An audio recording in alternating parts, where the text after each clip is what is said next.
Alhamdulillah wassalatu wassalamu ala Rasulillah. Ashhadu an la ilaha illallah wahdahu la syarika lah wa ashhadu anna sayyidana Muhammadan abduhu wa rasuluh la nabiyya ba'dah.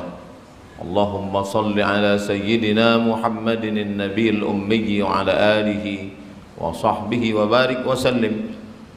Qala Allah ta'ala fil Qur'anil 'azim wa huwa asdaqul qailin. A'udzu billahi minasy syaithanir rajim. Ya ayyuhalladzina amanu taqullaha haqqa tuqatih wa la tamutunna illa wa antum muslimun. Wa qala ta'ala fi ayatin ukhra. Ya ayyuhalladzina amanu taqullaha wa qulu qawlan sadida yuslih lakum a'malakum wa yaghfir lakum dhunubakum. Wa man yuti'illaha wa rasulahu faqad faza fawzan 'azima. Ibadallah, usikum wa nafsi bi taqwallahi wa ta'atihi faqad fazal muttaqun. Hadirin jamaah Jumat yang dimuliakan Allah Subhanahu wa taala. Ahasiban nasu ayyutraku ayyaqulu amanna. Apakah manusia itu dibiarkan begitu saja mereka mengatakan amanna, kami beriman, wahum la yuftanun, lalu mereka tidak diuji. Allah bertanya kepada kita semua, apakah manusia itu dibiarkan begitu saja mengatakan kami mukmin, kami muslim, kami beriman, wahum la yuftanun, lalu mereka tidak diuji. Maka semua yang mengaku kami beriman, di saat itu dia sedang mengatakan ujilah aku. Ketika kita berani mengatakan aku beriman, maka saat itu kita sebenarnya sedang mengatakan ujilah aku. Maka jangan heran kalau ujian itu datang, karena keberanian mengatakan aku beriman kepada engkau ya Allah, aku beriman kepada engkau wahai Rasulullah, aku beriman kepada malaikat, kitab, nabi-nabi, rasul-rasul, hari kiamat, takdir. Konsekuensinya kita sudah mengatakan ujilah aku. Maka ketika ujian itu datang, kita jangan terkejut, karena itu adalah konsekuensi daripada iman, daripada keyakinan. Namanya kita sebut di dalam salat subuh, zuhur, asar, maghrib, isya, qabliyah, ba'diyah, tahajud, witir, doa, tasbih. Kama sallaita ala Ibrahim wa ala ali Ibrahim, kama barakta ala Ibrahim wa ala ali Ibrahim. Nama Ibrahim kita sebut 4 kali karena ujian yang luar biasa. Lahir seorang ayah bernama Azar. Azar bukan hanya sekedar penyembah berhala, dia yang menciptakan berhala. Idh qala Ibrahimu li abihi Azara atattakhidhu asnaman alihah. Ketika Ibrahim berkata kepada bapaknya Azar, kenapa engkau menjadikan berhala-berhala itu sebagai Tuhan wahai Azar? Apa jawab Azar? La illam tantahi, kalau kau tidak berhenti menceramahi aku, kalau kau tidak berhenti mendakwahi aku, la arjumannaka, aku lempar engkau pakai batu sampai mati, wahjurni maliya, tinggalkan aku. Apa kata Ibrahim alaihissalam? Sa'astaghfiru laka rabbi, aku akan tetap memintakan ampun kepada Allah untukmu wahai Azar. Innahu kana bi hafiyya, sesungguhnya Allah itu amat sangat denganku dan dia akan mengabulkan segala doa-doa. Lulus satu ujian, tapi ujian belum selesai, bahkan ujian baru saja dimulai. Lalu kemudian Nabi Ibrahim alaihissalam berhadapan dengan penyembah bintang, matahari, bulan. Mereka mengakui bahwa nasibnya diatur oleh bintang gemintang. Ada orang mengatakan Nabi Ibrahim mencari Tuhan. Falamma ra'al qamara bazighan qala hadza rabbi. Ketika Nabi Ibrahim melihat bulan mengatakan ini adalah Tuhan. Falamma afala qala la uhibbul afilin. ketika bulan hilang saat matahari terbit, aku tidak suka kepada bulan yang sudah menghilang. Falamma ra'a asy-syamsa bazighatan qala hadza rabbi hadza akbar. Ketika dia melihat matahari muncul, ini Tuhan, ini lebih besar. Ibrahim alaihissalam tidak mencari Tuhan karena dia nabi. Sebenarnya Nabi Ibrahim alaihissalam sedang mengajarkan kepada umatnya bahwa matahari, bulan, bintang gemintang bukan Tuhan, tapi makhluk ciptaan Allah subhanahu wa ta'ala. Tidak ada hubung kait nasib manusia dengan bintang gemintang yang diyakini manusia sekarang sebagai astrologi, sebagai zodiak, percaya kepada ramalan perbintangan. Nabi Ibrahim alaihissalam ingin mengajak umatnya berdialog bahwa bintang Neptunus, Merkurius, Pluto dan Mars tidak berkuasa terhadap nasibmu. Kadzdzabal munajjimun walau shadaqu. Berdusta ahli perbintangan. Kalaupun betul ramalannya, itu hanya kebetulan saja. Man ata'arrafan, siapa yang datang kepada peramal, fasaddaqahu bima yaqul, percaya dia pada ramalan, falam tuqbal lahu salatun arba'ina lailah, tak diterima salatnya 40 hari 40 malam. Man ata'arrafan, siapa yang datang kepada peramal au kahinan atau dukun, fasaddaqahu bima yaqul, percaya dia pada ramalan itu, faqad kafara bima unzila ala Muhammad sallallahu alaihi wasallam, maka dia dianggap sudah kafir, ingkar kepada wahyu yang sudah diturunkan Allah kepada Sayyidina wa Maulana Muhammad sallallahu alaihi wasallam. Nabi Ibrahim lulus dengan menghadapi ujian penyembah bintang gemintang. Ujian belum selesai. Nabi Ibrahim berhadapan dengan umat yang menyembah patung-patung yang besar-besar. Ketika mereka pergi ke kebun, Nabi Ibrahim menghancurkan patung-patung itu. Lalu dia ambil satu kampak, dia gantungkan di leher patung yang paling besar. Setelah mereka pulang dari kebun, mereka melihat tempat ibadah mereka hancur, bertebaran, berserakan, berkeping. Mereka mudah, ini pasti perbuatan Ibrahim. Mereka menangkap Nabi Ibrahim.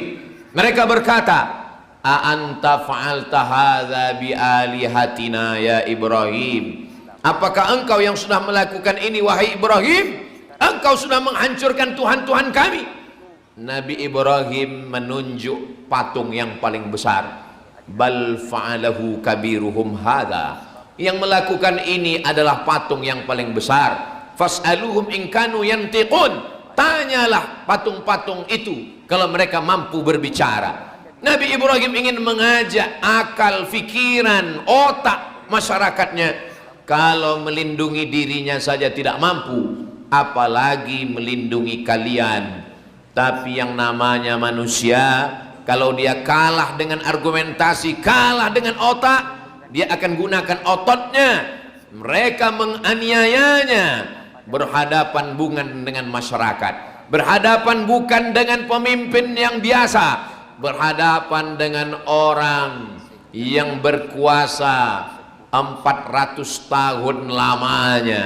Sampai saking lamanya dia berkuasa, lalu dia bertanya, ailahun ghairi, adakah Tuhan selain aku?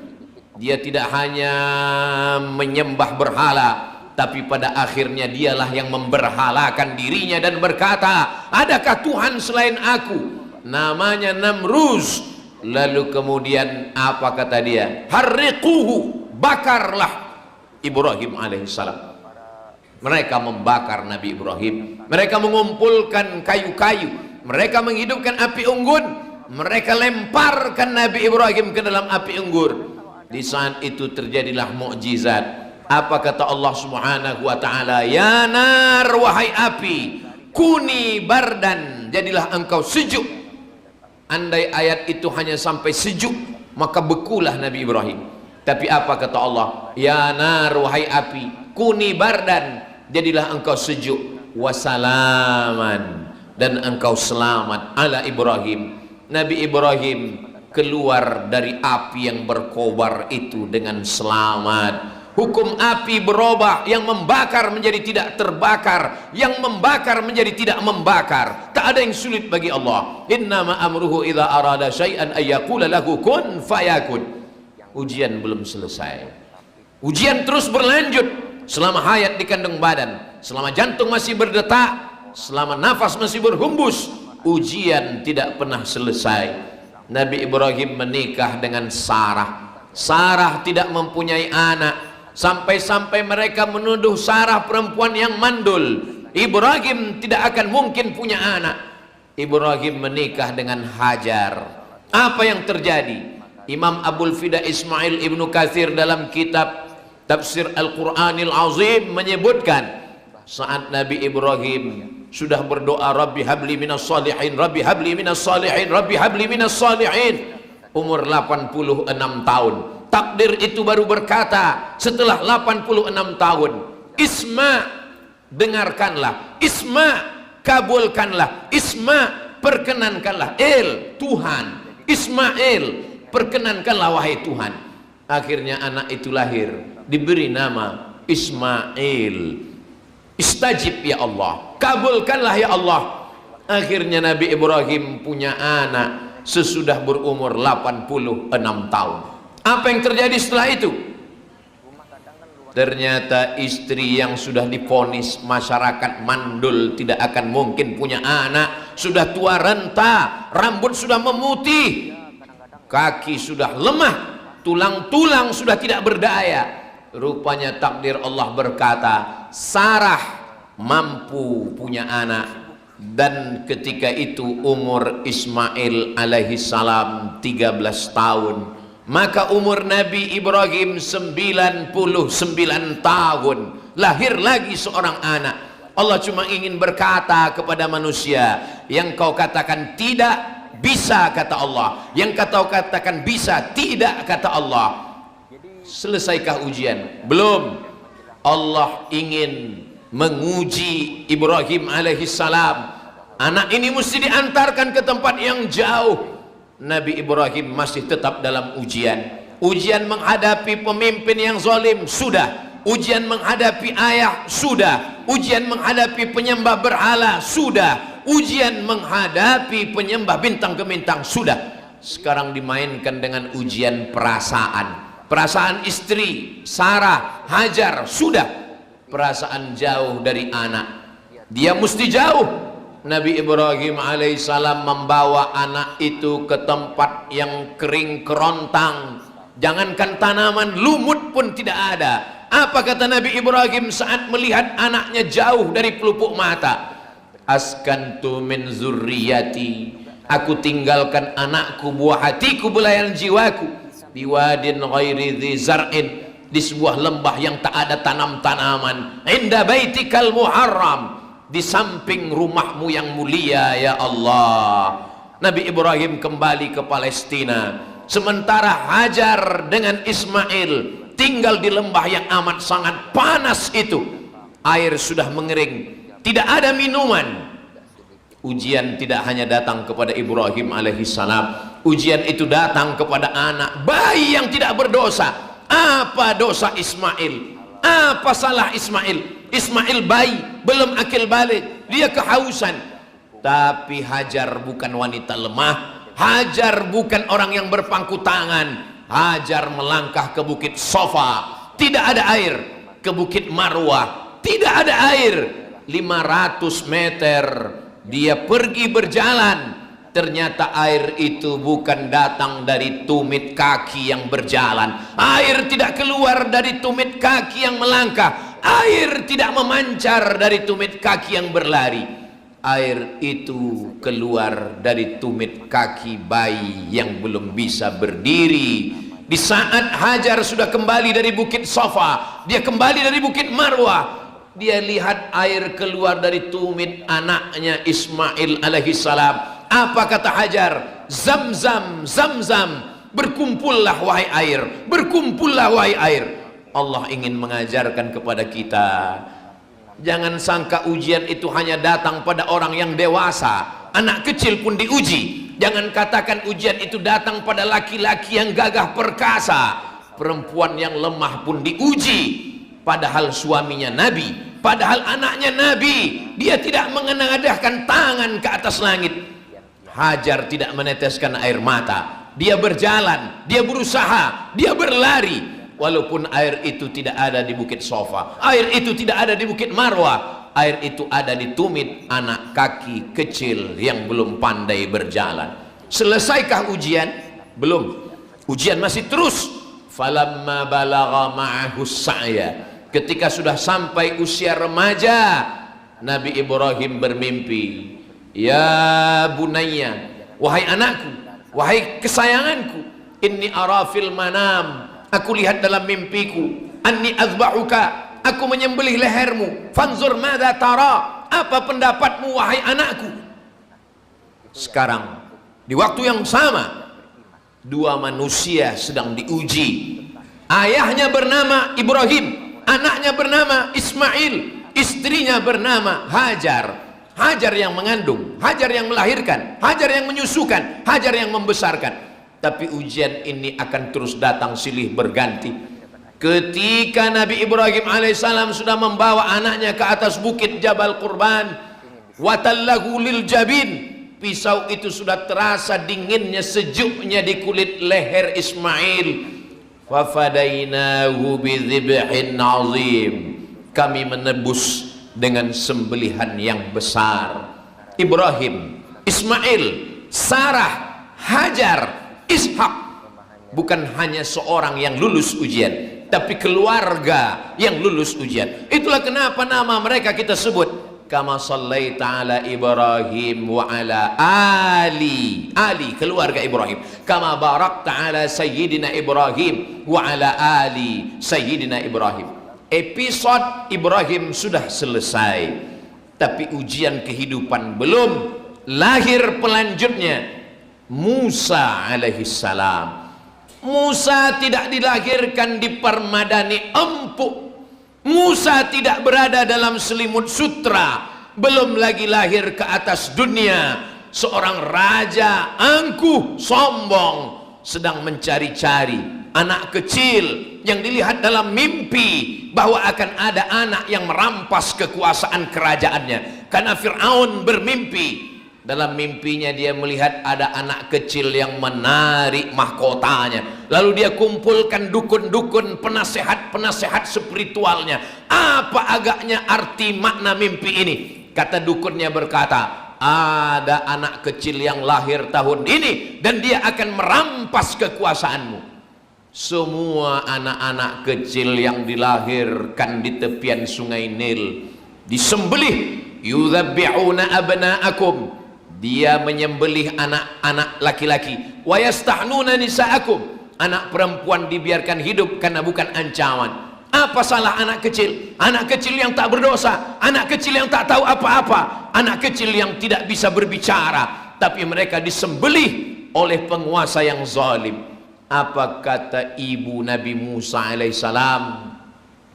Allah berfirman, wa auhayna ila ummi Musa, kami kirimkan ilham kepada ibu Nabi Musa, an ardi'i, susukan anakmu. Fa inni khifti alaihi, kalau kau takut anakmu nanti akan disembelih oleh Fir'aun dan bala tentaranya. Fa alqihi fil yammi, hanyutkan dia ke sungai Nil. La takhafi, jangan kau takut. Wala tahzani, jangan kau sedih. Inna radduhu ilaik, kami akan mengembalikannya kepadamu. Waja'iluhu minal mursalin, kami akan menjadikannya salah satu dari rasul-rasul kami. Tidak ada satupun ayat bercerita tentang ayah Nabi Musa yang gagah, yang perkasa, yang kuat, yang bertenaga. Seorang perempuan yang katanya lemah, tapi dia perempuan yang luar biasa. Di balik sosok Musa yang bisa memukulkan tongkatnya memancar 12 mata air, Nabi Musa yang membelah Laut Merah, ternyata ada perempuan yang lulus ujian. Perempuan itu menghanyutkan anaknya. Dia tidak takut, dia tidak cemas, dia tidak ngeri, dia tidak khawatir. Anak itu dilepaskan di sungai terpanjang di dunia, menembus Afrika Utara hingga ke lembah Victoria, melewati berbagai negara. dengan binatang berbisa, anak itu lepas, anak itu hanyut, bukan ke hutan, bukan ke gurun, anak itu hanyut ke tempat pemandian istri Fir'aun yang memang sudah lama merindukan seorang anak. Asiyah namanya. Ketika dia melihat ada kotak kayu, lalu dia memanggil dayang-dayangnya untuk mengambil kotak kayu itu. Apa gerangan? Ternyata setelah didekatkan ada sesosok bayi. Bayi itu dibawa ke istana Fir'aun. Fir'aun sudah menduga, inilah dia bayi yang akan merampas kekuasaanku. Tapi Asiyah berkata, kita uji dia dulu, kita letakkan bara api, kita letakkan makanan. Tangan Musa alaihissalam hampir mengambil makanan. Kalau dia mengambil makanan berarti dia bukan bayi biasa, berarti dia bayi yang bisa berpikir. Allah mengirimkan malaikat sehingga bayi kecil Musa mengambil bara api dan meletakkannya di lidah. Di saat itu Allah membelanya, Allah menolongnya sampai akhirnya dia dewasa. Setelah dia cukup masa untuk keluar dari sarang Fir'aun, dia melihat ada dua sosok manusia sedang berkelahi. Fawakazahu Musa, Nabi Musa meninjunya. Ternyata tenaga Nabi Musa terlalu kuat hingga tentara Fir'aun itu mati. Lalu kemudian Nabi Musa terusir. Itu hanya skenario Allah, itu hanya cara Allah supaya Nabi Musa selamat dari Fir'aun. Selesaikah ujian? Belum. Ujian baru saja dimulai. Nabi Musa alaihi salam menantikan tempat yang belum pasti sampai akhirnya dia melihat ada orang yang berjalan, lalu kemudian menunggu antrian mengambil air begitu panjang. Nabi Musa alaihissalam menggeser batu yang menutup sumur tempat air. 30 laki-laki yang besar, yang berotot, yang bertenaga tidak mampu menggeser tempat air itu, tapi batu itu digeser oleh seorang Musa, perempuan yang merasa terhutang budi, menawarkan Nabi Musa untuk kembali ke rumah ayahnya, bertemu dengan Syuaib. Apa kata perempuan itu? Inna khaira man ista'jartal qawiyul amin. Wahai ayahanda, engkau ingin menjadi pencari pekerja, engkau ingin mencari seorang yang bisa mengembala, engkau mencari orang yang bisa mengurus keluarga karena engkau sudah tua renta. Orang yang bisa menolong itu mesti kuat dan bertenaga, dan dia orang yang amanah. Kata Syuaib, mana orangnya? Inilah orangnya, dia adalah Musa. Dari mana engkau tahu bahwa Musa ini orangnya kuat? Karena tadi kami mengantri ingin mengambil air, dia menggeser batu yang tidak mampu digeser 30 lelaki yang dewasa. Dari mana kau tahu dia laki-laki yang amanah? Saat kami berjalan, kami berada di depan, angin bertiup kencang, lekuk tubuh kami terlihat. Di saat itu dia menyuruh kami berjalan di belakang karena dia menjaga matanya, menjaga kehormatannya. Perempuan yang menyelamatkan dirinya. Tidak ada satupun ayat yang menyebutkan kecantikan anak Syuaib. Apa yang membuat Nabi Musa menikahi anak Syuaib dengan mahar 8 hijaj, 8 tahun, disempurnakan Nabi Musa menjadi 10 tahun mengembalakan kambing-kambing Syuaib. Apa agaknya kelebihan anak Syuaib itu? Tidak ada ayat Quran bercerita tentang tubuhnya, tentang wajahnya, tentang kulitnya. Satu-satunya ayat yang menceritakan kelebihan anak Syuaib adalah tastahyi tamshi ala istihya, tamshi ala istihya, perempuan yang berjalan dengan rasa malu. Perempuan yang berjalan dengan rasa malu layak dipinang dengan mahar 10 tahun mengembalakan kambing ayah-ayahnya. Selesaikah ujian? Belum. Ujian perempuan lulus, ujian disembelih Fir'aun lulus. Setelah ujian mengembala kambing itu sampai masanya, Allah memerintahkan Nabi Musa alaihissalam pergi menghadap Fir'aun. Idhab ila Fir'aun, pergilah engkau menghadap Fir'aun, innahu tagha, dia sudah melampaui batas. Wa qula lahu qawlan layyina, wa qula lahu qawlan layyina, ucapkan kalimat-kalimat yang lembut, ucapkan kalimat-kalimat yang baik. Mudah-mudahan Fir'aun lembut hatinya. Tapi ternyata Fir'aun tidak pernah dilembutkan dengan kata-kata. Padahal Nabi Musa sudah berdoa, Rabbi syrahli sadri, lapangkan dadaku menghadapi Fir'aun, wa yassirli amri, mudahkan urusanku menghadapi Fir'aun, wahlul uqdatam min lisani, karena lidahnya pernah luka akibat dari arang yang panas, hilangkan cacat dari lidahku supaya aku bisa bicara lantang menghadapi Fir'aun, yafqahu qawli, supaya dia paham apa yang aku ucapkan. Apa yang terjadi? Nabi Musa ditantang sampai akhirnya Nabi Musa menyeberang Laut Merah. Fir'aun tetap terus mengejar.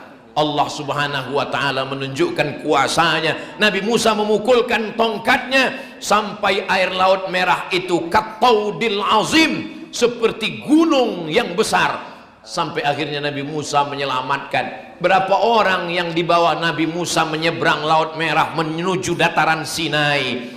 Tafsir Ibnu Katsir menyebut 600.000 orang Bani Israel. Selesai Fir'aun mati di Laut Merah, lengkap dengan bala tentaranya. Inna Fir'aun wa Haman, bala tentaranya, wa qaumuhuma, inna Fir'auna wa Hamana wa junudahuma kanu khatiin. Ujian belum selesai. Sebelumnya ujian menghadapi penguasa yang zalim, sekarang ujian menghadapi Bani Israel. Bani Israel ingin punya Tuhan yang bisa dilihat mata. Ya Musa, wahai Musa, lan nu'mina laka, kami tidak akan beriman kepadamu hatta narallaha jahrah, sampai kami melihat Tuhan itu secara nyata. Nabi Musa melanjutkan perjalanannya. Mereka haus, mereka lapar. Nabi Musa berdoa, Allah menurunkan makanan dari surga, manna wassalwa. Mereka kepanasan, Allah turunkan awan, wa zallalna alaikumul ghamama wa anzalna alaikumul manna wassalwa. Tapi apa yang diminta oleh bangsa Bani Israel? Ya Musa du'u lana rabbaka, wahai Musa, mintalah kepada Tuhanmu supaya dia menurunkan kepada kami makanan-makanan. Apa yang mereka minta? Wa fumiha wa adasiha wa basaliha. Mereka minta bawang merah, bawang putih, kacang adas. Mereka minta makanan-makanan dunia yang busuk, yang bau. Apa kata Nabi Musa alaihissalam? Atastabdiluna alladhi huwa adna billadhi huwa khair. Nabi Musa tidak sampai ke Palestina, dia meninggal di dataran gurun Sahara. Yang melanjutkan perjalanan adalah murid Nabi Musa, Yusha bin Nun. Selesai Nabi Musa, apakah habis dunia? Belum. Dilanjutkan dengan Nabi Isa alaihi salam. Habis Nabi Isa, dilanjutkan oleh Nabi Muhammad sallallahu alaihi wasallam. Belum lahir ke atas dunia, ayahnya meninggal. Umur 6 tahun, ibunya meninggal. Paman yang melindungi, Abu Talib, meninggal. Kakek yang menyayangi, Abdul Muttalib, meninggal. Istri yang sayang, Khadijah, meninggal. Anaknya Zainab, Ummu Kulsum, Ruqayyah, Fatimah. 3 anak perempuannya meninggal ketika dia masih hidup. Hanya tinggal seorang perempuan, Fatimah, 6 bulan setelah dia meninggal barulah meninggal. Anak laki-lakinya Al-Qasim, Abdullah, meninggal juga, patah giginya. Anak laki-laki dari Maria Al-Qibtiyah, Ibrahim namanya, meninggal umur 18 bulan. Adakah ujian yang lebih hebat daripada kematian? Jadi kalau ada orang mengatakan, kenapa ujian saya berat? Sahabat Nabi bertanya, ya Rasulullah, ayyun nas ahsaddu balaan? Siapa manusia yang paling berat ujiannya? Al-anbiya, nabi-nabi. Summa salihun, orang-orang soleh. Summal amsal fal amsal. Setelah itu orang yang kuat imannya. Orang yang soleh tidak pernah meminta supaya diringankan ujiannya. Dia hanya meminta supaya diberikan bahu yang kuat, diberikan kaki yang kokoh, diberikan hati yang tangguh untuk menerima segala ujian yang diberikan Allah subhanahu wa ta'ala. Ujian Belanda datang, bangsa ini tetap kuat. Ujian Jepang datang, dia tidak bergeming. Ujian Dom datang, dia tidak pernah kafir. Ujian tsunami datang, dia tetap bersimpuh sujud di hadapan Allah.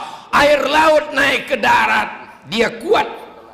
Gunung tumbang, air tumpah, dia tetap juga kuat. Kenapa? Karena Allah di akhir zaman ini mau menunjukkan masih ada manusia-manusia yang kau katakan lemah hanya karena sosial media, yang kau katakan hilang imannya hanya karena iman setipis kulit bawang. Di akhir zaman ada bangsa yang dipilih oleh Allah. Mudah-mudahan bangsa itu adalah kita, mudah-mudahan bangsa itu adalah saudara-saudara kita yang masih tangguh menghadapi ujian. Tak ada yang bisa kita ucapkan selain alhamdulillah, karena masih istiqamah dalam iman dan Islam. Alhamdulillahi rabbil alamin, wassalatu wassalamu ala ashrafil khalqi ajma'in, sayyidina wa maulana Muhammadin wa ala alihi wa sahbihi ajma'in. Ashhadu an la ilaha illallah wahdahu la syarikalah, wa ashhadu anna sayyidana Muhammadan abduhu wa rasuluhu la nabiyya ba'dah. قال الله تعالى في القرآن العظيم وهو أصدق القائلين: أعوذ بالله من الشيطان الرجيم، يا أيها الذين آمنوا اتقوا الله حق تقاته ولا تموتن إلا وأنتم مسلمون. وقال تعالى في آية أخرى: يا أيها الذين آمنوا اتقوا الله وقولوا قولا سديدا يصلح لكم أعمالكم ويغفر لكم ذنوبكم ومن يطع الله ورسوله فقد فاز فوزا عظيما. عباد الله أوصيكم ونفسي بتقوى الله، عباد الله أوصيكم ونفسي بتقوى الله وطاعته فقد فاز المتقون. بارك الله لي ولكم في القرآن العظيم، ونفعني وإياكم بما فيه من الآيات والذكر الحكيم، وتقبل مني ومنكم تلاوته إنه هو الغفور الرحيم.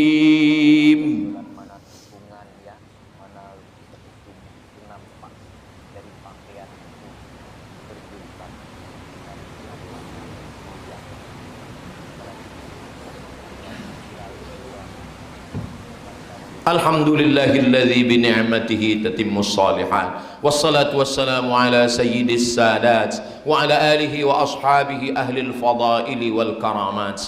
Ashhadu an la ilaha illallah wahdahu la syarika lah, wa ashhadu anna sayyidana Muhammadan abduhu wa rasuluh wa safiyuhu min khalqihi wa khaliluh, addal amanah wa ballagha ar-risalah wa nasaha lil ummah wa tarakana 'alal mahajjatil bayda lailuha kanahariha la yazighu anha illa halik. Qala Allah Ta'ala fil Qur'anil 'azim wa huwa asdaqul qailin: a'udzu billahi minasy syaithanir rajim, bismillahirrahmanir rahim, wal 'ashr innal insana lafi khusr illa alladhina amanu wa 'amilus shalihat wa tawasaw bil haqqi wa tawasaw bis sabr. Wa qala ta'ala fi ayatin ukhra: inna allaha wa malaikatahu yusalluna 'alan nabi ya ayyuhalladzina amanu sallu alaihi wa sallimu taslima. Allahumma fir lil muslimina wal muslimat wal mu'minina wal mu'minat al ahya'i minhum wal amwat bi rahmatika ya arhamar rahimin. Allahumma ansur ikhwanana al mujahidin al mustad'afina fi Falastin wa fi Rohingya wa fi kulli makan min masyariqil ardi ila magharibiha. Allahumma ansur man nasara ad-din wa khudhulil kafarata wal musyrikin wa dammir a'da'aka a'da'ad-din. Allahumma shattit syamlakum wa farriq jam'akum waj'al kaidakum fi nuhurihim ya rabbal alamin. Allahumma ja'al hadzal balada baladan amina. Allahumma dafa'an al-ghala wal waba wal fahsya wal riba wal zina wal munkar والسيوف المختلفة والشدائد والمحن ما ظهر منها وما بطن من بلدنا هذا خاصة ومن بلدان المسلمين عامة.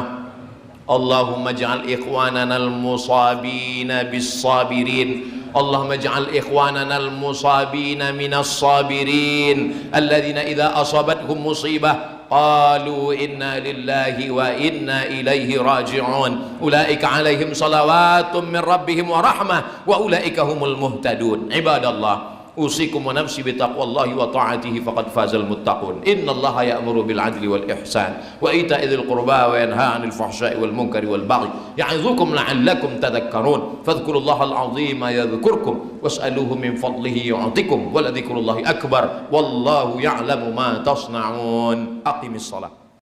Bolehkah memajang foto keluarga di dalam rumah? Atau justru hal ini dilarang di dalam Islam? Pertanyaan ini sering dianggap sepele oleh sebagian orang. Padahal para ulama mengingatkan bahwa ada aturan, ada batasan, dan konsekuensi. Banyak orang menaruh foto di ruang tamu, kamar, bahkan di hampir setiap sudut rumah mereka, tanpa tahu apakah hal itu dibenarkan atau tidak dalam syariat. Pada kesempatan kali ini, kita akan menyimak penjelasan dari para ulama di antaranya, Buya Yahya, Ustadz Adi Hidayat, dan Ustadz Abdul Somad, yang akan menjelaskan tentang hukum memajang foto di dalam rumah disertai dalil, penjelasan, dan sudut pandang para ulama mengenai hal ini. Mari kita simak bersama-sama. Assalamualaikum warahmatullahi wabarakatuh. Allahumma shalli ala sayyidina Muhammad wa ala ali sayyidina Muhammad. Mohon maaf Buya izin bertanya dan mohon maaf bila saya sering bertanya. Jadi Buya pertanyaannya, di rumah itu ada foto keluarga, tapi keluarga saya itu masih ragu-ragu buat majang foto keluarga tersebut di dinding rumah karena pernah mendengar suatu pendapat dari ulama bahwasanya ketika di rumah dipasangi suatu surah itu katanya malaikat rahmat itu tidak masuk ke rumah. Tapi saya juga pernah mendengar bahwasanya memasang foto keluarga itu boleh-boleh saja Buya. Jadi saya butuh pencerahannya Buya. Syukron, itu saja pertanyaannya. Wassalamualaikum warahmatullahi wabarakatuh. Waalaikumsalam warahmatullahi wabarakatuh. Betul bahwa memajang foto menjadikan malaikat rahmat, memajang gambar bukan foto, bahasanya surah bukan foto. Memajang gambar menjadikan malaikat rahmat tidak masuk, tapi gambar yang diharamkan. Nah, nanti masuk pembahasan gambar. Surah itu ada 5 model. Yang pertama adalah gambar yang halal mutlak, disepakati kehalalannya. Gambar biarpun berpatung bentuk, gambar yang berbentuk mutlak kehalalannya, yaitu gambar yang bukan dari binatang atau sesuatu yang bernyawa. Patung pohon korma, patung pohon pisang, patung pohon ini, itu mutlak halal dan tidak menjadikan malaikat pergi dari tempat kita.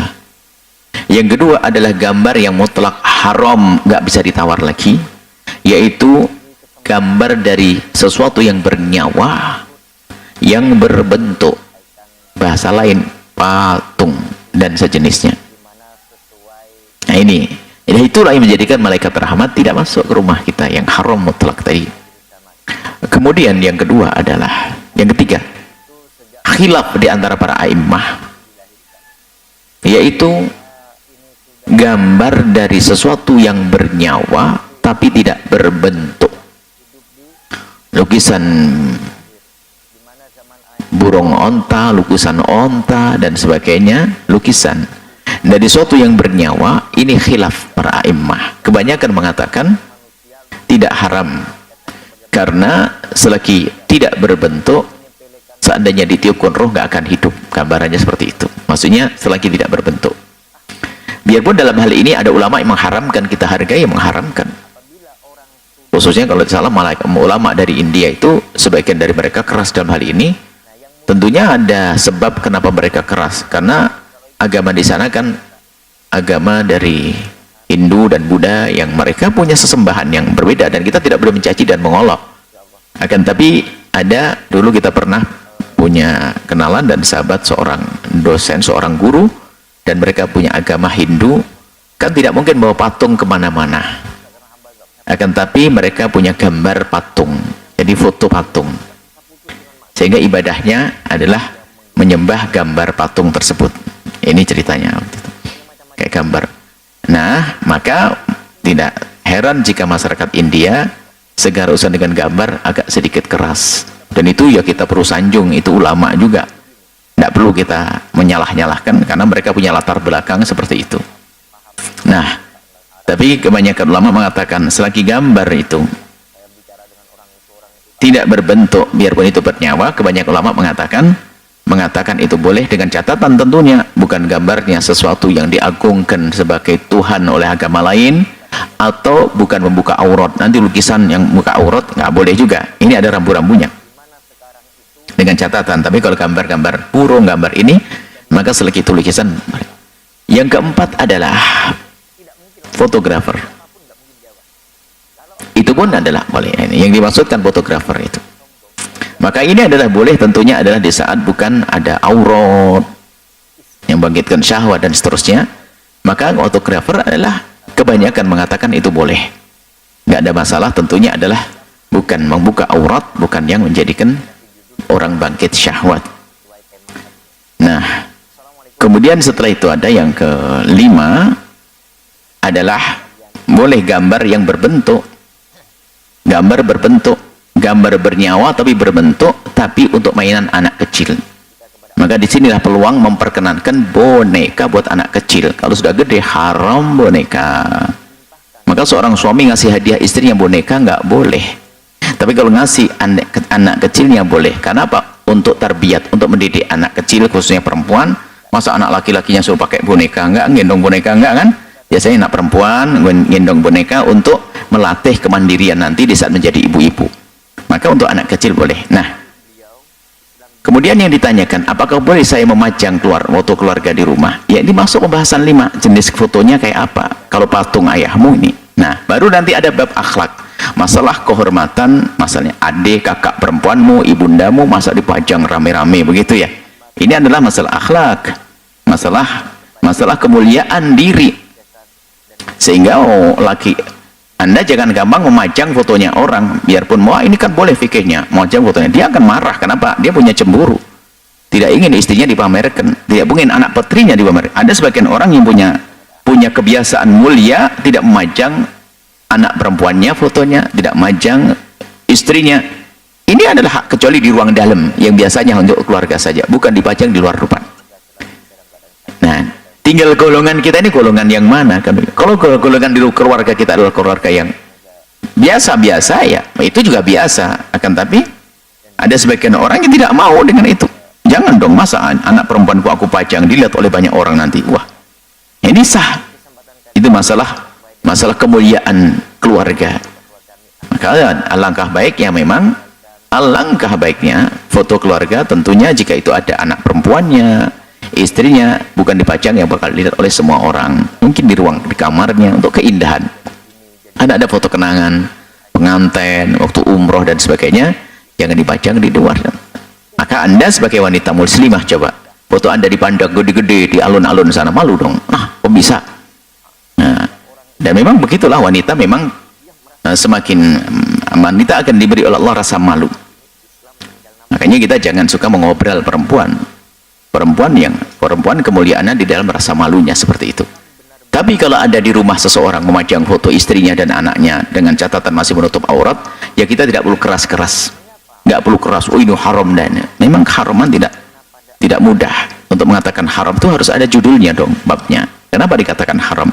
Kalau bertentangan dengan tradisi kemuliaan di sebagian masyarakat sah, tapi mengatakan haram tidak.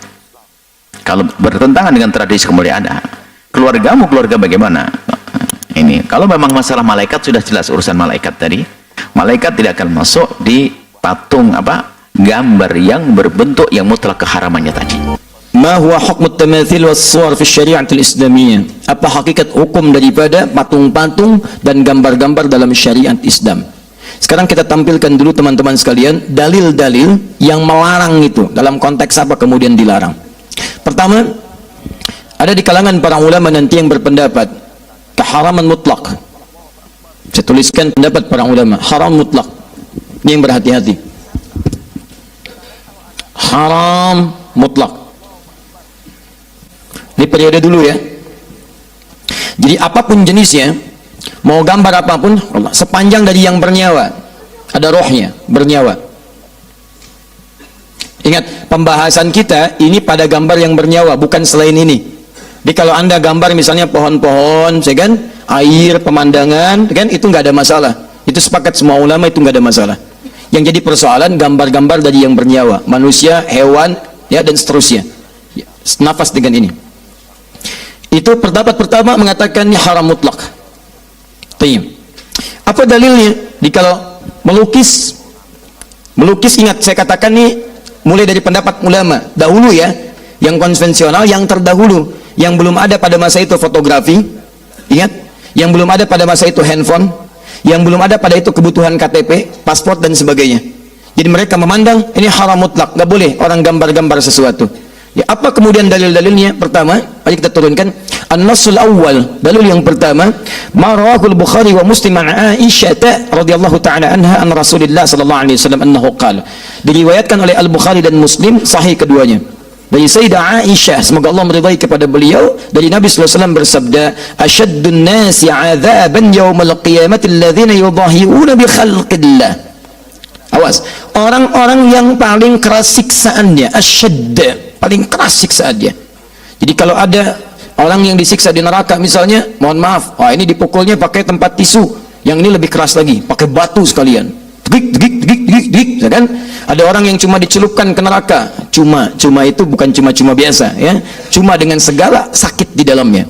Quran surah keempat ayat 56, begitu dicelupkan hancur semuanya, celupkan, ini lebih keras lagi, tarik sekencang-kencangnya, celupinnya, gitu kan, naikin lagi, nah itu paling keras. Siapa dia? Lihat alladzina yudahiuna bi khalqillah, yaitu orang yang mencoba-coba memirip-miripkan penciptaan Allah Subhanahu wa taala. Sehingga dengan itu terkesan seakan ingin menyaingi ciptaan Allah. Yudahin, kalimatnya yudahiu, bukan yushabihu lagi. Jadi bukan tasyabuh lagi, tapi mudahat. Mudahat.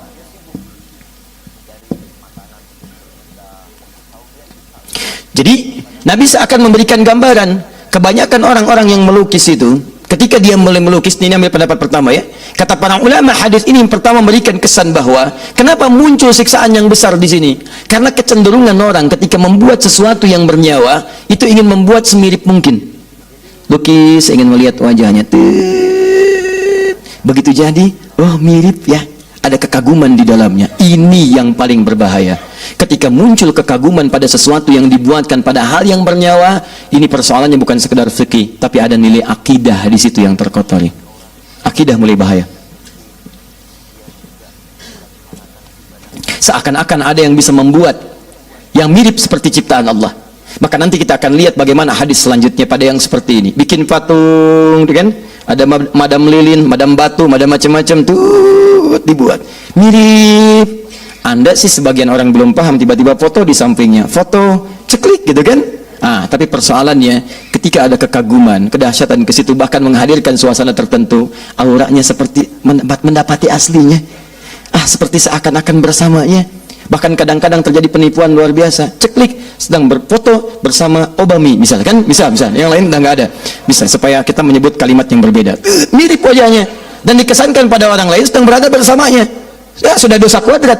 Dosa kuadrat, dosa pertama bersama sesuatu yang salah, dosa yang kedua mencoba mengelabui orang lain. Paham ya? Baik. Hadirkan sini. Jangan dipotong video saya, awas hati-hati ya. Kita mencari cara yang terbaik. Nah, itu orang seperti itu yang berusaha memirip-miripkan dengan ciptaan Allah Subhanahu wa taala sehingga terkesan ada aura-aura yang berbeda. Ini ilatnya, lihat. Dampak sebab hukumnya, ilatnya. Kenapa dilarang dengan sangat kuat? Karena dikhawatirkan merusak bukan hanya ke fikih tapi ke akidahnya.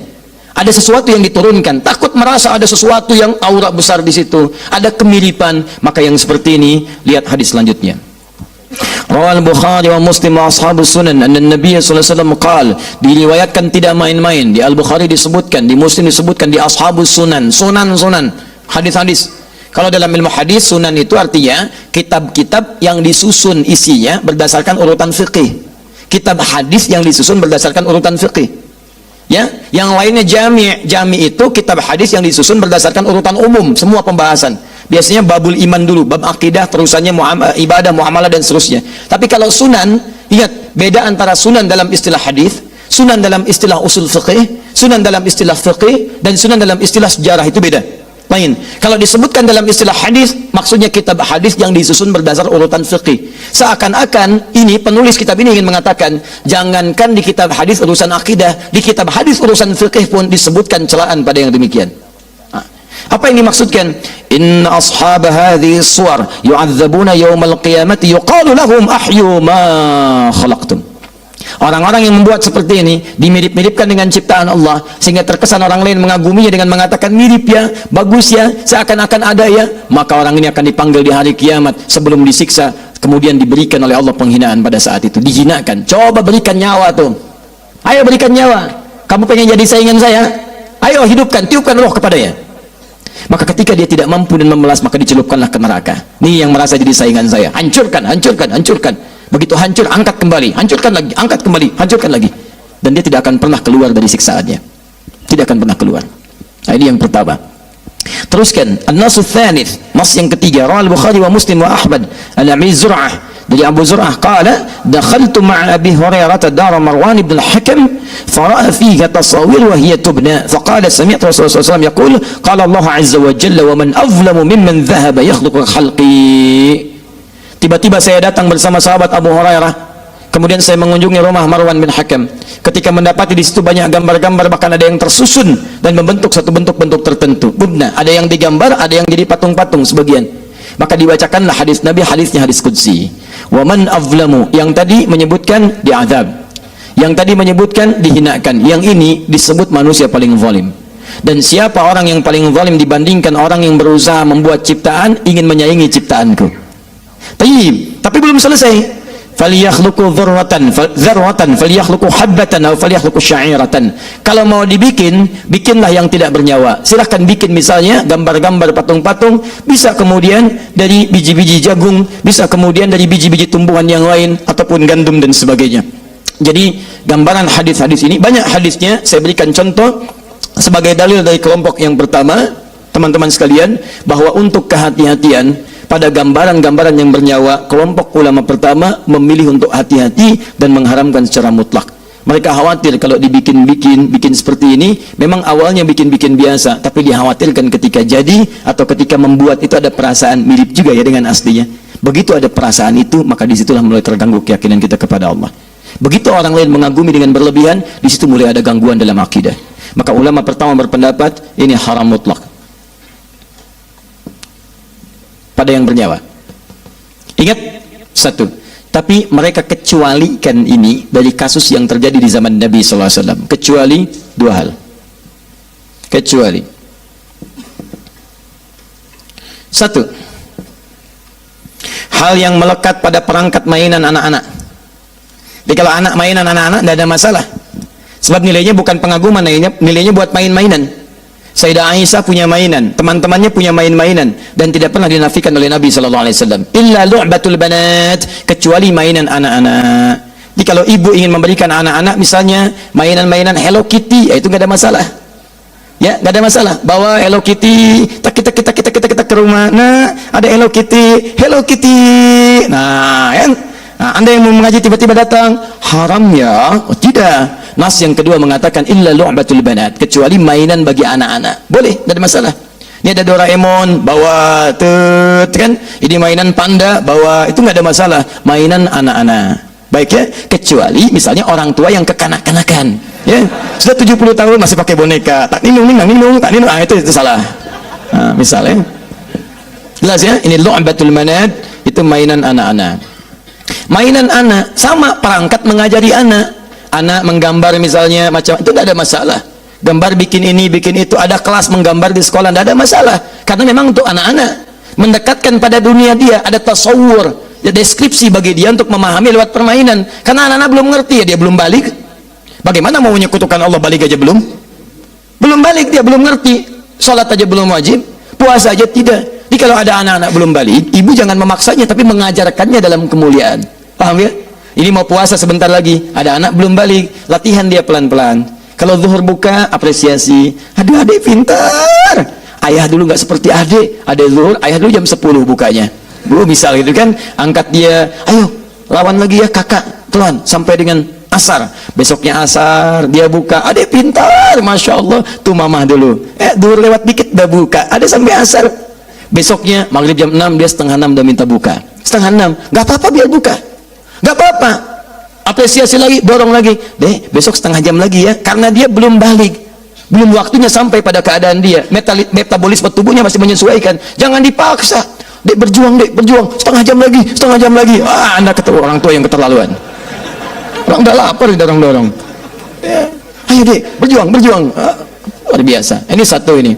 Yang kedua, pada gambaran-gambaran yang sifatnya direndahkan, ya, muhannidah. Direndahkan itu tidak dianggap sebagai sesuatu yang mengagumkan. Di karpet, di bantalan, tempat tiduran, macam-macam, yang diinjak, yang macam-macam, itu nggak ada masalah. Jadi kalau gambar-gambar kemudian, taruhlah kemudian misalnya ada Hello Kitty di karpet, ya, ada kucing gambar ini jadi karpet, jadi diinjak-injak dan sebagainya. Itu sepakat ulama itu rakmun bit-thaub.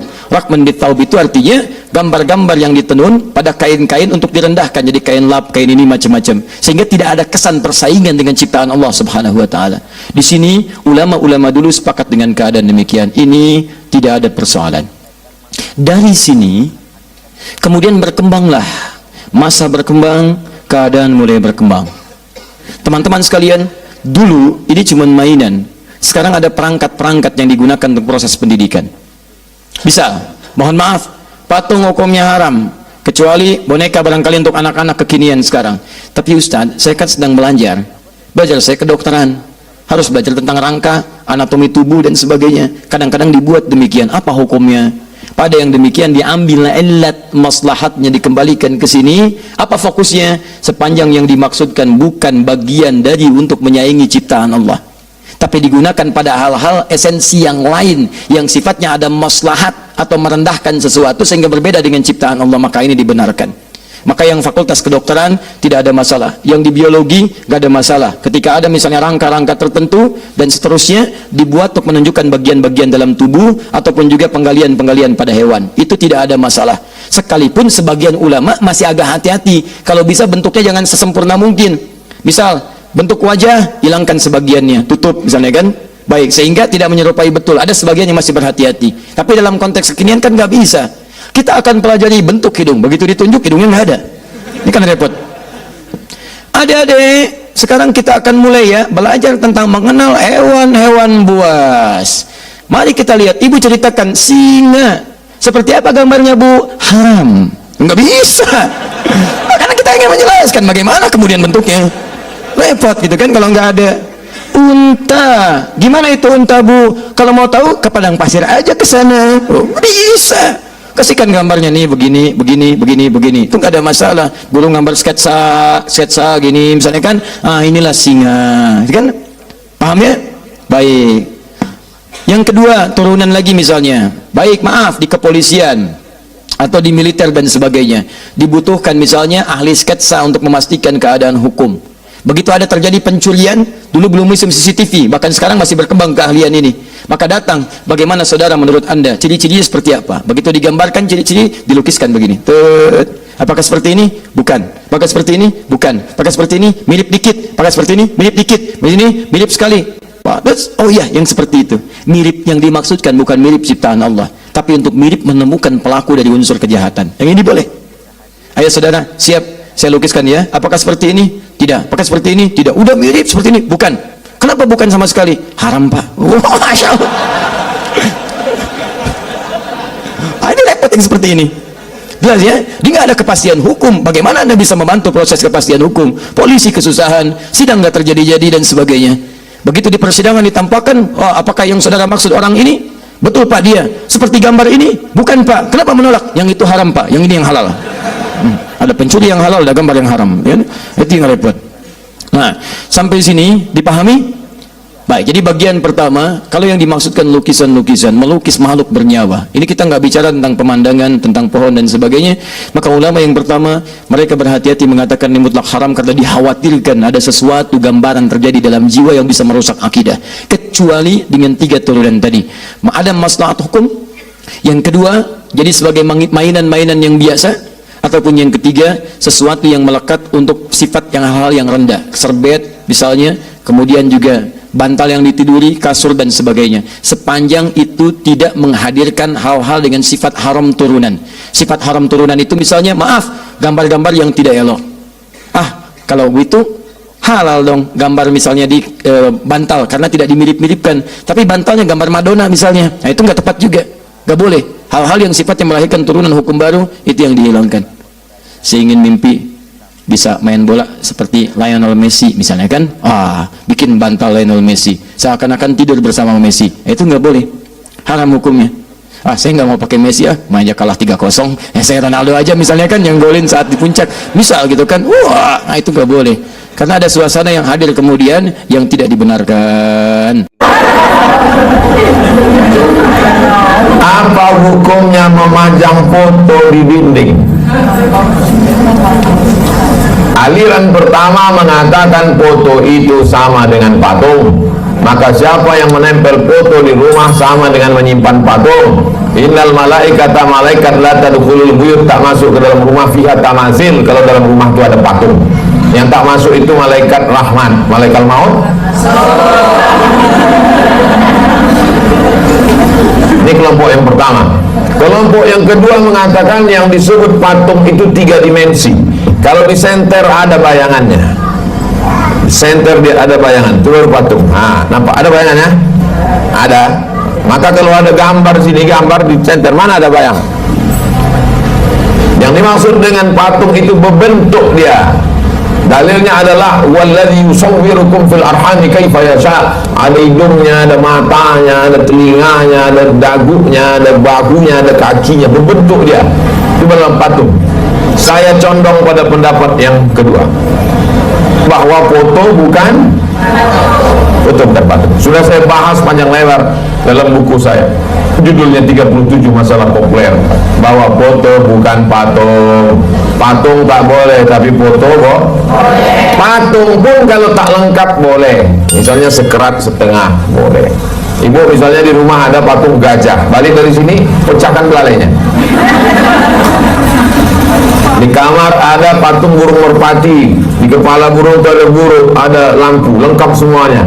Hilangkan satu bagian, sayang betul. Nah, hilangkan sedikit, potongkan sedikit, potong kepala, potong ekor. Kalau tak lengkap boleh. Atau dokter, ibu misalnya dokter, di tempat ruang praktek ibu itu ada patung gambar jantung, gambar paru-paru, gambar usus, boleh. Tapi kepalanya tak ada, tak lengkap, tak utuh, boleh. Atau ibu jualan itu untuk barang-barang tuh, hilangkan kepala, atau rata aja tak nampak itu, boleh. Jelas? Bolehkah pajang foto keluarga dalam rumah? Boleh. Ibu, bapak, bajunya bagus, anak-anak dipajang supaya bapak itu pas mau berangkat kerja teringat dia, oh anak bini, jangan sampai aku diganggu sekretaris di kantor. Bagus. Karena foto bukan patung. Yang melarang itu dia menganggap foto sama dengan patung, maka tak boleh. Tapi jangan dipajang foto yang membuka aurat. Foto-foto yang nikah dulu belum pakai hijab di kamar aja lah, jangan dipajang. Saya pajang. Ibu kalau datang bertamu tengok tak ada saya pajang. Kalau di dompet Pak Ustaz, dompet apa salah? Kalau dompet Ustaz gambar siapa? Gambar mak saya, supaya kalau saya tengok saya kirim peti. Sebagian orang pernah bilang gak boleh Pak Ustaz, itu kan sebagian orang, kelompok satu. Kelompok dua mengatakan boleh. Saya lebih condong pada kelompok kedua. Makanya Habib-Habib, Syekh-Syekh, guru-guru kami gambar. Di atas itu saya buat gambar saya masih kecil, gambar saya, gambar guru-guru saya. Guru-guru kami pun begitu, gambar-gambar. Karena gambar bukan Pak. Setelah mendengar penjelasan Buya Yahya, Ustadz Adi Hidayat, dan Ustadz Abdul Somad, kita bisa menyimpulkan bahwa memajang foto keluarga di rumah bukan sekadar hiasan atau kenangan semata. Dalam Islam, setiap tindakan memiliki aturan, batasan, dan konsekuensi agar rumah tetap diberkahi dan setiap anggota keluarga merasakan kebaikan di dalamnya. Setiap foto yang kita pajang seharusnya menjadi pengingat doa, sarana menumbuhkan kebaikan, dan sumber keberkahan bagi seluruh keluarga. Dengan memahami dan menerapkan ilmu ini, rumah kita bukan hanya terlihat indah dan nyaman, tetapi juga dipenuhi ketenangan, keberkahan, dan ridha Allah. Semoga setiap sudut rumah, setiap benda dan foto yang kita letakkan membawa manfaat, kebaikan, dan suasana hangat yang menenangkan hati semua orang yang tinggal di dalamnya. Jangan lupa untuk like dan subscribe. Sampai jumpa di video berikutnya. Assalamualaikum warahmatullahi wabarakatuh. Di kesempatan kali ini saya ikut menyampaikan narasi-narasi di mana sesuai ini sudah zaman akhir atau akhir zaman. Kalau menurut saya pribadi, akhir zaman itu sejak Rasulullah SAW itu dilahirkan. Karena ini sudah penghujung zaman, berarti itu artinya ini sudah hidup di zaman akhir. Di mana zaman akhir itu banyak manusia itu yang sudah lupa pada hakikatnya sebagai manusia. Kenapa saya menyampaikan manusia lupa dengan hakikatnya sebagai manusia? Karena banyak manusia itu menyepelekan dosa. Contoh yang menyepelekan dosa itu, masa begini aja dosa, paling enggak ya dosa kecil. Nah, apabila orang sudah menyatakan seperti itu sulit mendapat ampunan dari Allah. Nah, yang mudah mendapatkan ampunan dari Allah yang seperti ini. Orang itu tahu kalau itu haram, kalau itu dosa. Ya Allah, padahal ini haram. Tapi kenapa aku melakukannya? Ya Allah, ingatkanlah hamba, tunjukkanlah pada jalan yang benar ya Allah. Atau dirinya itu, ya Allah, hamba tahu ini haram, tapi hamba terpaksa karena hamba nggak punya pilihan. Bahkan ada orang yang dia itu tidak bisa putus dengan maksiat. Dia menggemar minum, melacur, pokoknya macam-macam lah maksiatnya. Tapi dia itu di setiap saat itu selalu mengingat Allah. Ya itu masih mudah untuk mendapat ampunan dari Allah. Nah, orang yang sulit itu begini. Orang yang menyepelekan dosa, orang itu tahu, paham lah tentang dosa, tentang haram, dalil-dalil paham. Tapi dia itu, wah, saya bicara dengan orang itu tahu apa. Mungkin orang itu ya nggak ngerti lah tentang hadis yang kubacakan, mengada-ngada misalkan orang itu. Nah, itulah orang yang paling dilaknat oleh Allah. Nah, karena sesuai tema kali ini, saya akan menyampaikan di mana sekarang itu orang Islam ketika ditanya, apa agamamu? Islam. Apakah kamu beriman? Nah, itu tidak mungkin orang itu jawab. Siapapun nggak mungkin jawab. Kalau ada orang yang, saya beriman, sudah jelas orang itu sombong, sudah jelas orang itu munafik. Karena apa? Islam itu kan nama ya, nama agama ya. Jadi Islam hanya ada namanya ya. Saya kasih judul Islam hanya ada namanya sesuai tema kali ini ya. Assalamualaikum warahmatullahi wabarakatuh. Hadirin sekalian yang berbahagia. Terlebih dahulu marilah kita semua mengucapkan syukur kita kepada Allah Subhanahu wa taala atas rahmat dan hidayahnya yang dilimpahkan kepada kita, sehingga saat ini bisa hadir di acara ini, yaitu di channel Narasi Ustadz. Salawat serta salam semoga tetap tercurahkan kepada junjungan kita Nabi besar Muhammad Sallallahu Alaihi Wasallam, karena hanya dengan petunjuk beliau Islam bisa menyebar sampai ke pelosok dunia, sehingga kita mampu membedakan yang hak dan yang batil. Semoga kita tergolong umat beliau Nabi besar Muhammad Sallallahu Alaihi Wasallam yang setia kepadanya, agar kesuksesan dan kebaikan dunia akhirat benar-benar terwujud bagi kita semua. Amin ya rabbal alamin. Saudara-saudari yang budiman, yang dimuliakan oleh Allah Subhanahu wa taala.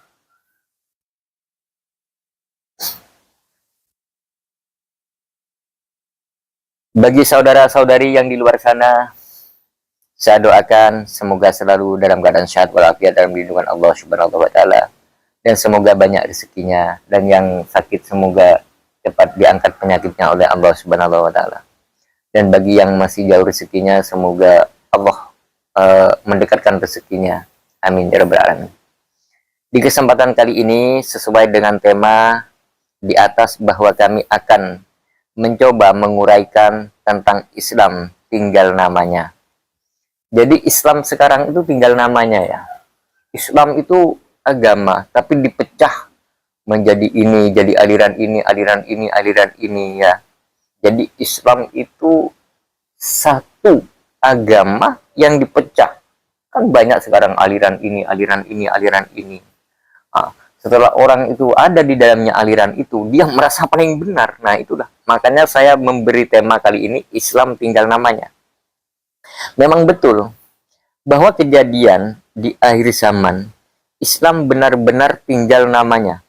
Dalam hal ini, kita bisa merundungkan diri, mengapa hal tersebut akan terjadi, karena pada akhir zaman, kehidupan orang-orang Islam banyak yang menyimpang dari syariat Islam sehingga namanya saja disebut Islam. Memang kelak di akhir zaman tidak sedikit orang yang di sana itu gimana ya, ke sana ke sini kemari dia berjubah bertasbih, dikit-dikit Allahu Akbar, dikit-dikit Allahu Akbar, dikit-dikit Allahu Akbar, itu di tempat umum. Kalau dia sedang sendirian di rumahnya ya Allahu A'lam ya, apakah dia menyampaikan Allahu Akbar. Memang Allahu Akbar itu ya, ketika zaman Rasulullah, di zaman perang Rasulullah, ketika para sahabat Rasul itu mengangkat tangan dengan kalimat Allahu Akbar, musuh itu berlarian ya. Maha besar Allah. Tapi kenapa sekarang kalau ada orang mengumandangkan azan Allahu Akbar, orang nggak ada yang lari? Maksud saya itu lari cepat, ambil wudhu, ambil sejadah, langsung datang ke mana ya, ke tempat-tempat rumah-rumah ibadah kan gitu. Sekarang sudah tidak lagi. Jadi di dalam kitab ini diterangkan kalau Islam itu sudah tinggal namanya kan gitu. Jadi di kesempatan kali ini saudara-saudari, karena pada akhir zaman kehidupan orang-orang Islam banyak yang menyimpang dari syariat Islam sehingga namanya saja disebut Islam. Memang kelak di akhir zaman itu tidak sedikit orang-orang di sana di sini yang beragama Islam akan tetapi tidak mencerminkan secara Islami. Bila ditanya orang lain, apa agama Anda? Oh, saya orang Islam. Bahkan KTP-nya ditunjukkan, ya ini KTP saya. Tertulis agamanya Islam. Itu KTP-nya. Dilihatkan juga.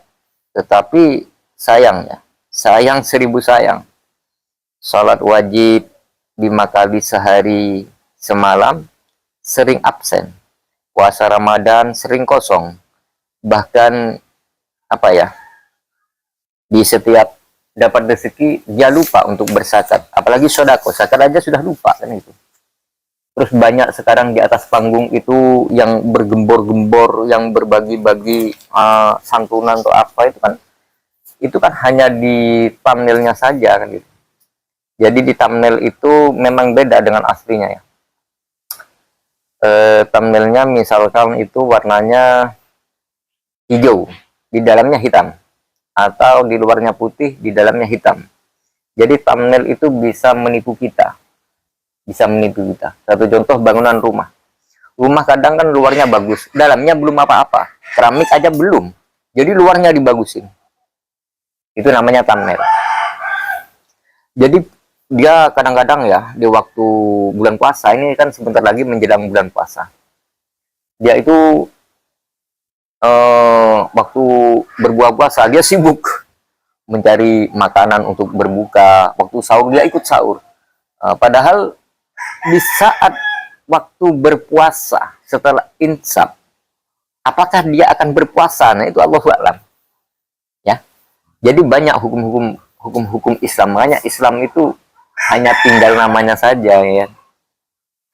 Jadi di awal Ramadan dan menjelang hari raya saja, begitupun dia enggan zakat padahal telah mencapai nisabnya ya, dan tidak ingat bahwa harta yang yang dimilikinya ada hak-hak orang fakir dan miskin. Dia juga melaksanakan ibadah haji, tetapi tujuan dan maksudnya keliru. Dia bangga bila dipanggil Pak Haji, pakai sorban putih, songkok putih, dan setelah haji dia tidak ada perubahan sama sekali, masih mempunyai kesenangan yang menyimpang dari ajaran-ajaran Islam. Ketahuilah bahwa haji macam ini menyimpang dengan tuntunan yang sebenar-benarnya. Di samping itu juga kalian Di samping itu juga kian hari minat mempelajari agama Islam terus berkurang. Tidak sedikit orang yang yang cenderung memasukkan sekolah dengan tujuan utama anaknya di masa yang akan datang bisa terjamin kehidupannya. Tidak sedikit orang bicara tentang Islam, akan tetapi dirinya tidak mau mengamalkannya. Bahkan di antara halal dan haram sudah bercampur baur. Bahkan kadang-kadang pula hukum disesuaikan dengan dengan adat perkembangan zaman. Bagi perempuan Islam memakai jilbab adalah merupakan kewajiban yang harus dilakukan. Tapi nampak betul memakai rok mini, lepas jilbab keluar rumah menjadi kebanggaan, dan hal ini terjadi kebiasaan diri di mana saja sudah jadi fakta ya, bahwa Islam itu tinggal namanya, karena tidak sedikit orang wanita Islam yang berpakaian minim. Kadang-kadang dia itu berjilbab tapi pakaiannya masih street, mana tonjolan, mana tikungan ya, mana lekuk-lekuk tubuh itu nampak dari pakaian itu. Berjilbab tapi nampaknya bergoyang. Apalagi di TikTok yang lagi viral itu, wah, wanita-wanita akhir zaman, na'udzubillah min dzalik. Jadi saudara-saudari dimanapun berada, kita itu sekarang ini sudah hidup di antara surga dan neraka.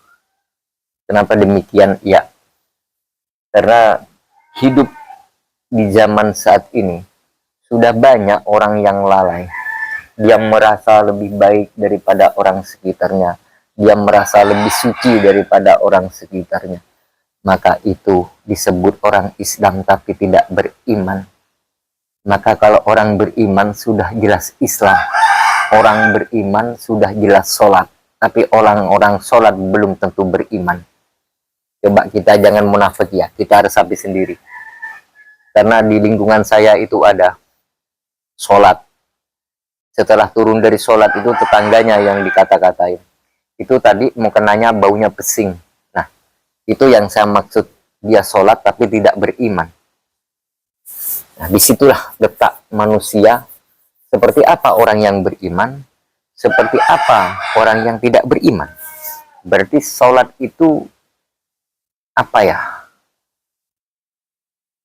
dapat ancaman dari Allah. Sholat tapi dapat ancaman dari Allah. Ya mungkin sholatnya yang seperti itu. Dia seakan-akan soalim, tapi karena ingin disanjung oleh orang, dia azan, mengumandangkan azan, suaranya dienak-enakkan karena ingin disanjung oleh orang. Na'udzubillah min dzalik. Maka dari itu saudara-saudariku, di kajian narasi Ustadz ini, marilah kita lebih memahami lagi tentang Islam. Seperti yang sudah disampaikan oleh guru-guru kita, oleh ustadz-ustadz kita tadi. Dan saya tidak bisa panjang lebar, saya akhiri sampai di sini dulu karena ini sudah waktunya mau menjelang asar. Dan sebelum mengakhiri ini, marilah kita sampaikan salawat Nabi kepada baginda Nabi Agung Muhammad SAW. Allahumma sholli ala Sayyidina Muhammad wa ala ali Sayyidina Muhammad. Wassalamualaikum warahmatullahi wabarakatuh.